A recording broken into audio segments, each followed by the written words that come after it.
Hey everybody, CW here, Card Wolf, because I'm always on the hunt for great cards. It is Thursday, and that means it is Anything Can Happen Day here on the channel. And lots of things happen on Thursdays that are hard to predict. We have done one of these things that I'm about to do again today. We've done it once before, and it is a pack pickup game that I have played with Brent of MAC Waxx Stacks. That is his channel, which I will link to in the descriptive box below. And these pack pickup games, the first one we did was awesome, and we had so much fun that I could not wait to get to our second one. Brent kindly provided the packs for this, and I will explain the way it works in case you didn't see the first one or you've never seen Brent do this over at his channel. It's very simple. We open a set number of packs that are identical in terms of Brent's going to open these same three, but then we add a mystery pack in from our own collection to round it out to 4 packs, and we pick our best team based on the players that we pull out of those packs. You watch my video, you watch Brent's video, and you let us know who you think got the best team out of there. Last time it kind of seemed like it was a tie. So I'm not sure, what went on there, but it was definitely, there was no clear winner from the comments from what you guys said on Brent's channel and mine. It didn't seem like there was a lot of mixed opinions on whose team was better. I tried to field my best team, and I went with the double Jack Morris rotation for mine because I pulled 2 Jack Morris cards, so I went with a double Jack Morris rotation. How can you go wrong with 2 Hall of Famers in the pitching slots? But some people thought that that was a foul, so I don't know. Brent thought it was great. He was totally on board with it, and he created this game, so he is the rules master when it comes to that. So and these are the instructions that I received from him, which I have just told you, and then this, as you can see, is round 2. So these are the packs we'll be playing with today, as well as the mystery pack. I'll put this up here, Mr. Wolf. Somehow that makes me think I'm in a Quentin Tarantino movie. And let's open this up and see what packs we will get to play with today. I'll put that over there.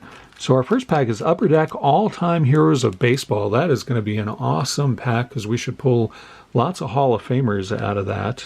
That is a really fun pack. I've opened this on the channel before, and definitely got some cool stuff, and you can find some really great inserts. You can also pull reprint insert cards and autographs from this, so there's all kinds of potential with this pack. This is actually a really good pack, so I'm pretty excited to open that, and that's going to bring Hall of Famers onto the team. This is awesome. 1988 Fleer Baseball Star Stickers, which I don't think I've ever opened the 88 version of this on the channel before. I think I've opened, they did an earlier version of this in 87 and I think 86 too, and I think I've opened the earlier versions, but I don't think I've ever opened 88, so this is really exciting for me. Now this only has, I think, 5 cards in it. I'm trying to remember. It doesn't seem to actually say on here anywhere, but I think this only has 5 cards in it. So we should get some stars because this is a small set, and the people that they put in it, the players that are in here, are all very good. So we should get some quality out of there. And then the third pack that Brent will also be opening is Topps Baseball 1993 Series 2. This is a good pack too because 15 cards in this pack, so lots of potential here. And that also brings up the rule, the Jose Oquendo rule. If anybody pulls Oquendo, they automatically win, and that is going to be possible out of 1993 Topps. And the reason for that is Jose Oquendo was one of the very, very few players, maybe the only player, certainly in the modern era, who legitimately played all 9 positions. He got himself into games, and he played all 9 positions, including pitcher and catcher, and was really quite remarkable. He was pretty good at all of those positions, not like, all-star spectacular, but perfectly capable at all of those positions. So that's pretty awesome. And for my mystery pack, it's another 15-card pack. I'm going with the numbers here, and I'm going to go with an Upper Deck pack as I did last time. This is 1992 Upper Deck. You get 15 cards in here. Great year for Hall of Famers. A lot of really great players in 92 and 93. Also, potentially, Oquendo rule will go into effect here if I pull one of those out of here. He is in that set. Also possible, find the Ted Williams. So Ted Williams signed 2,500 cards for this. There are also Ted Williams inserts that are unsigned, so if I pull Teddy Ballgame, he is certainly going into my outfield rotation. Remember, I'm picking 3 outfielders, 3 infielders, and 2 pitchers, so 8 players. Where we expanded it a little bit. It was 2, 2, and 2 last time, so we added 2 more players this time to really beef up those lineups. I'm going to start with this pack of Topps Series 2 1993 and get into this and see if we can create some sort of foundation for our 8-person lineup that we can use to beat Brent over at MAC Waxx Stacks. Again, check out how he does on his lineup today and compare the two, and we'll figure out who the winner here is. Brett Boone starts this one off. It is a Coming Attractions card, which is pretty cool. I used to be pretty pumped whenever I'd pull one of these. These kind of look like holiday cards with the snowflakes in the background. I don't think I ever really noticed that before. That's pretty cool. Anyway, there is the back of those cards, which I always thought were very nice. I thought they put a lot of information on them, and they were nicely designed. It's a good set, and I don't open this one very often on the channel, so this is a treat for me. So Brett Boone, Alex Cole from the Rockies, and we got a couple of Rockies rookies here but right behind him. Mike Kotarski and Greg Boyd from the Rockies. Those guys will not be in my lineup. Steve Decker, and a draft pick card of the very young Jim Rosenbaum, who looks like he just walked off of a middle school sandlot there and put on his oversized Giants uniform. I don't remember that player very well. Here's our gold card. You get 1 gold card in every pack, and it is managers Jim Riggleman and Kevin Kennedy from the Rangers sharing a card there. I don't know why they wouldn't have put I don't know why they put those 2 guys together. I feel like you could have put another California team on there with Riggleman. Maybe that would have been a better idea. I don't know. Maybe an Astros manager on that. I don't know. It's a weird situation, but we do have managers. I don't usually pull managers cards, so these guys will be, I guess, the by proxy managers of my team. So that's kind of nice. Denny Martinez, there's a good card. Denny Martinez, of course, an Orioles pitcher earlier in his career and a very good pitcher. Is Denny in the Hall of Fame? I can never remember. I know his brother Tippy is definitely not. Denny was a starting pitcher, and Tippy was kind of a middle reliever type of pitcher, and a good one, but his career didn't last anywhere near as long as Denny's. I can't remember if he is, but he's definitely potential starting pitcher for me. Brett Saberhagen, there's another one later in his career with the Mets. I don't know why that went out of focus. I apologize for that. Let's get that back in there so you can see the steely gaze of Brett Saberhagen, who could be a starting pitcher for me. We'll see about that. We've also got Brian Williams there from the Astros, Scott Brocious, and Mike Henneman, who did play in the majors for a long time, but I don't think he's really high enough quality for me to put on my team. Tim Tuffle, good infielder there with the Padres, and Chad Curtis. We got Cliff Brantley from the Phillies, and Juan Guerrero finishes off that pack for us. You can see him fielding that ball. So managers, I think maybe, unless we get like Casey Stengel or something out of the Baseball Heroes pack, then those may be my managers for the team. Not that we have to choose a manager's card, but that is a possibility. Let's go with the Fleer Star stickers next. I'm pumped to open this pack. I don't think I've opened one of these since 1988, quite honestly, so that's pretty cool. We have 2 potential pitchers going. We need 3 outfielders and 3 infielders, and I hope I don't have to return to that Upper Decks pack, or not Upper Deck, the Topps 93 pack, and field Tim Tuffle or somebody like that in my infield. I'm going to save that wrapper because I don't know if I have one. And then let's see what we have here. We start off with Arlington Stadium, the home of the Rangers. And then there should be a sticker on the other side of this card. Yes, there is. It is the Rangers. Well, that makes sense. I don't know why I didn't think that would be the case. So let's see. We got Tim Raines here. All right. Tim Raines is one of my favorite players of all time, and I do collect him, and that is fantastic because that is a card that will both go in my PC and certainly my starting lineup. Tim Raines, I can tell you, he is going to be one of my outfielders. Mike Henneman, again. I could start Mike Henneman in both positions like I did Jack Morris last time. Well, that's a tempting possibility there. I'm going to have to think about that. I'm going to put him over here as a possibility. Mike Henneman was not a great pitcher, but he was not a bad pitcher. He lasted a long time in the majors, as I said, so that's tempting. I'll have to think about that. Wow. All right, we get the double Mike Henneman possibility here. That's going to be a good time. We got Pedro Guerrero, with the Dodgers, who, was a good player, but he's not somebody who I think I would put in my starting lineup. Julio Franco, if you're opening cards from the late 80s and the 90s, you're bound to get Julio Franco cards. But again, he is not a guy that I think of as being starting lineup material for me. And there's Kevin Bass, who also will not be making my starting lineup. But I don't know. I guess I'll leave Julio Franco on top because you never know. I really am not pulling a lot of great cards out of here. I may end up with some non-star players on my team. All right, we're going to get into this. This is Upper Deck all-time heroes of baseball. These are big, oversized cards, and as you can see, it is possible I could pull Mickey Mantle or Reggie Jackson out of here, as well as many other Hall of Famers. This is going to be a cool pack, and I'm looking forward to it. As I said, also the possibility of pulling an autograph out of these. So that's pretty exciting because it would probably be a Hall of Famer autograph, which would be pretty darn neat. So let's take these out of there. I know I have a wrapper of that. All right, so here we go. We got Doug DeCinces, very good third baseman. He played for the Orioles. He was the third baseman that went in after Brooks retired. Doug DeCinces played for several years with the Orioles and was pretty good. Then he went over to the Angels and was good with them too. Very solid third baseman. I would not be ashamed of having Doug DeCinces in my infield, though he is not exactly a Hall of Famer. So I'll put him over there and maybe consider him. We've got the Gray Eagle, Tris Speaker. Yes, now we're talking.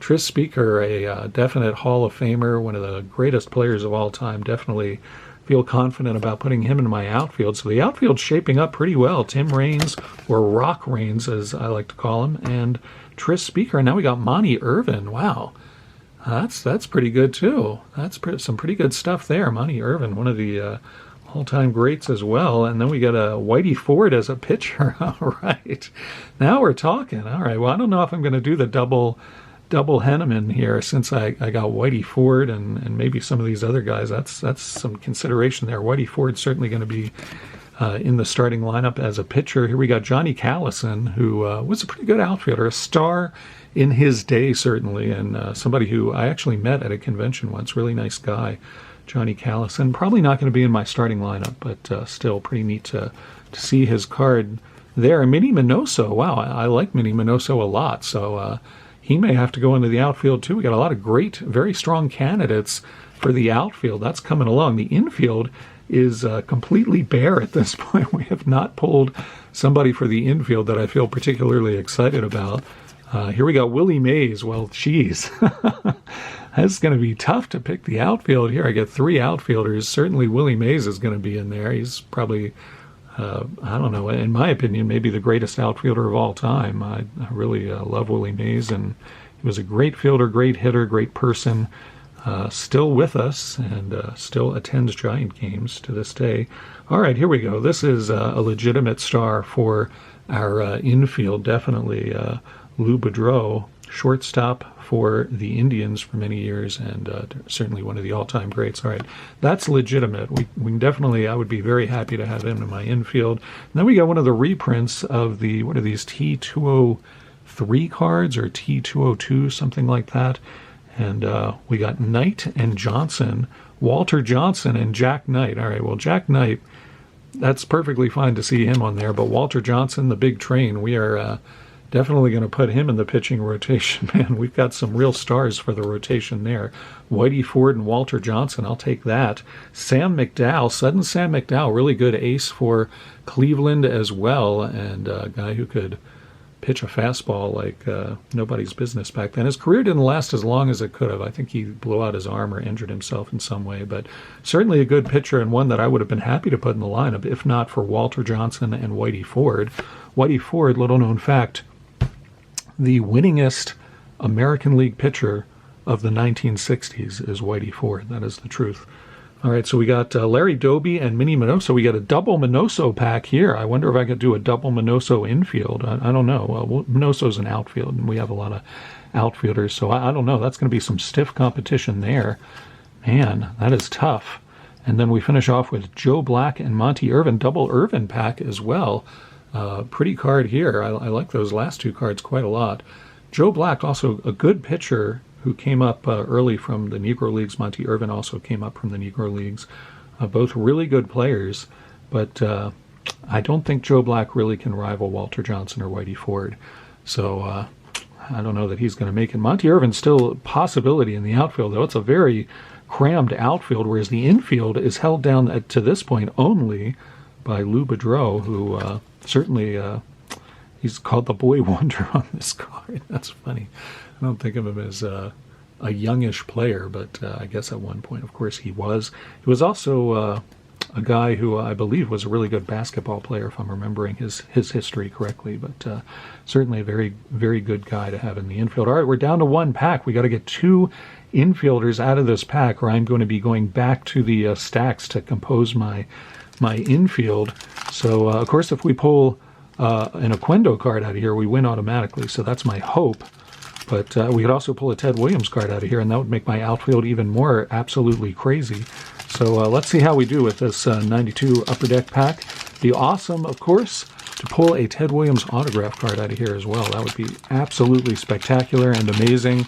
So far, it's going to be hard to beat my outfield. I think Brent is going to have a real struggle, and my two pitchers are also quite good. So I think the pitching staff is going to be tough for him to beat, but my infield is quite weak. So hopefully we'll pull maybe a Ripken from here, maybe a George Brett, something like that. Let's see how we do. Mike Moore, the pitcher there, we got another pitcher right behind him with Armando Reynoso, who looks dazed or alarmed at something. Maybe a passing UFO has caught his attention. I'm not sure. We've got Corey Snyder there. Corey Snyder, a good player, kind of a slugger, certainly, and a guy who, you know, maybe if I didn't have all these Hall of Famers in my outfield, I might have considered, but not a guy who's going to make the lineup today. Real Cormier, Frenchie, making an appearance. I pull him a lot. I feel like I often pull that guy for some reason. Dale Sveum. Man, we're getting some unusual names here. Dale lasted in the league for a while, but not really a guy I think of as a starting infielder in my lineup. Steve Avery, very good pitcher there, too. Not a Hall of Famer, but certainly was a good pitcher for the Braves for a while. Terry Leach, the underarm delivery from Terry Leach there. Neat to see that card, but definitely not going to make the rotation. We need some infielders out of here. We're getting a ton of pitchers who we do not need, with the likes of Walter Johnson and Whitey Ford, Mark Langston, and Rafael Palmeiro, another outfielder. Not a guy who is going to make my outfield, given the celebrity stars I have in there right now. We need some infield action here, and we're not getting it. Rob Deere, another outfielder there for Detroit, came up with the Brewers. Slugger, certainly. Harold Baines as a DH. Well, we don't have room for DHs in our lineup, unfortunately. Baines, of course, a Hall of Famer, and certainly a good hitter, but I think even more than that, Harold Baines was just a really good teammate. He was definitely a guy you liked to have on your team, thought of very favorably by other players and managers, and I think that helped him get into the Hall of Fame. All right, so let's see. We need some infielders desperately. John Farrell, who was a top prospect, and I actually don't remember what John Farrell played. If he was he was a catcher, so I could use John Farrell, but I hope I don't have to do that. We got Eduardo Perez, another prospect there from the Angels. Howard Johnson, good player there. That's not Howard Johnson. The guy in the uniform is Howard Johnson. This is just some kid that he picked up and brought to the ballpark. It may be his kid. I'm not sure. It probably doesn't tell us on the back yet. Does not tell us on the back. But he was a good third baseman, so that helps us in the infield. I can add him to Lou Boudreau, and not a Hall of Famer by any means, but a very good infielder. Howard Johnson was quite good. I'm assuming that's his kid. I don't know. It's weird, though, because the kid is blonde and he is not, so blonde is usually a recessive gene, too. So I think it's just a kid that he picked up somewhere. That's what I'm going with there. And another third baseman, Jeff King, here. So we definitely need to come up with more infielders. We need one more infielder. I'm happy with Howard Johnson and certainly with Lou, but man, we're going to have to look through these stacks and find another infielder. Somebody's going to have to step up. Will it be Julio Franco? It might be. Julio Franco was a good player, certainly, but not really on the same level as Lou Boudreau, I don't think. But let's go ahead and put him down there as a possibility, see what other infielders may stand out to us as being good ones. Tim Tuffle, I really don't want to have to go there. There's the other Mike Henneman. I don't think we're going to go with him as our pitcher, as tempting as that is. Scott Brocious is a possibility. He was a pretty good infielder. We got the young Jim Rosenbaum, and Steve Decker, those guys who I don't remember at all, Alex Cole, Brett Boone. Brett Boone, yeah, pretty decent, but not all that great. And we really didn't pull very many infielders from here at all. Would have liked to get Baines in the lineup, but even before he became a DH, he was an outfielder, so I can't legitimately put him in there either. And I don't think we got any other, well, DeSenseis, I guess, put him in the running. That's true. We did get him. So I guess that's who we're going to have to choose from, that lot there. Well, I already know who the starting pitchers are going to be. No offense to Denny and Brett and the Henneman twins, but we're going to go with Walter Johnson and Whitey Ford there. They are definitely big-time Hall of Famers, and I'm about to run out of battery, so I got to probably pause this and recharge that thing. I'll be right back. All right, so I'm going to finish this up. I decided during the break there while the camera was charging that Julio Franco is going to be my other infielder, and several things led me to decide this. For one thing, Julio Franco had over 2,500 hits in his career, which was a very long career. I was kind of joking about you always get Julio Franco cards, and it's because he played for so long. He came into the league in 1982. I didn't realize he played until 2007, which is nuts. And in doing so, he broke several records. He became the oldest regular position player to ever play. There are pitchers who have been older than that, including Satchel Paige, who was hard to know with Satchel Paige how old he was. There's a lot of discrepancy about that, which is kind of fun about Satchel Paige. But he was definitely in his 50s when he was pitching in the majors, so we know that. But Franco is the oldest position player to ever play in the majors, so that's pretty cool. And there are several other things. He's the oldest person to go in as a pinch runner. He was, I think, 47 when he went in as a pinch runner, which is nuts. I feel like that's a record that will never be broken. That's a pretty amazing record.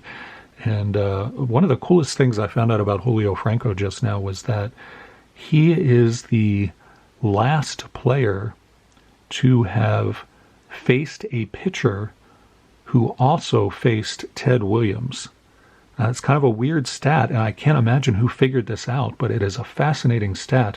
The pitcher, and I'm going to let you guys guess who the pitcher is. I'll put the answer in the description box, but I want you guys to have a chance of guessing who the pitcher is. The pitcher pitched to Ted Williams in 1959, which was the pitcher's first season, and pitched to Julio Franco in 1982, which was Julio Franco's first season, and the pitcher retired in 1983.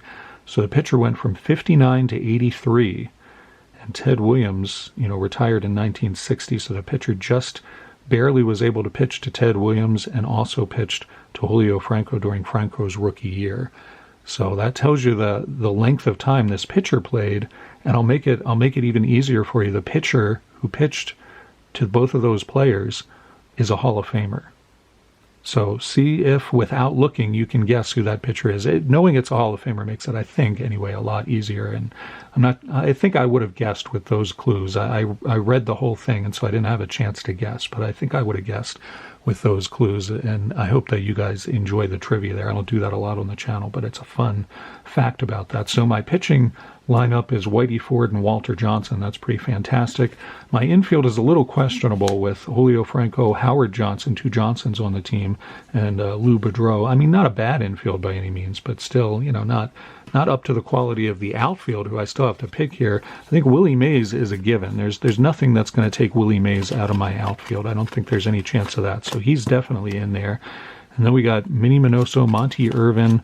We got more Monty Irvin and Larry Doby, as well as Minoso, and then Tim Raines and Tris Speaker. I think for me, the real tough one is Tris Speaker or Tim Raines. Maybe both of them in there. I don't know. Also Monty Irvin, very good. I think I'm going to go with Willie Mays, Tris Speaker, and Tim Raines. So got that's a pretty great outfield. And of course, my managers by proxy, which we don't have to choose managers because you don't usually get them, is the winning combination of Kevin Kennedy and Jimmy Riggleman from the Padres and the Rangers there. So I've even got managers on my team. So now your job is to assess my team and compare it to Brent's team over at his channel, which of course I have linked to in the descriptive box. MAC Waxx Stacks is his channel, and it is a really good one. Brent is a super nice guy and very fun and friendly, and he does a lot of fun, cool stuff on his channel. So if you haven't been over there, go ahead over and give him a like, give him a subscription. And while you're here, give me a like. I certainly appreciate it a great deal, and it helps the channel a lot. And I feel like today's episode was a ton of fun for me, and I hope it was fun for you, and maybe even a little bit educational when it comes to finding out more about Julio Franco. And again, I'll put the answer to that trivia question in the descriptive box at the bottom, so it won't just show up. You know, you have to look for it. But fun time. Thank you again, Brent, so much for sending me these packs, coming up with this awesome idea for doing something fun as a battle. I really love this. I'm going to have to send Brent some packs now and come up with the same, do this all over again. And if anybody else wants to do this with Brent or with me, I would be happy to do this. Just, let me know and we can try to arrange it. This was a whole lot of fun and a really neat way to do this. So again, thank you all for showing up for this. I really hope you enjoyed it. I'll be back here tomorrow for Dorking with Dice, and that will be a lot of fun too. And that's really all I care about on this channel, is having a good time in the hobby and being a part of the community. That's what makes it all worthwhile to me. So I'll see you back here tomorrow, and as always, happy collecting.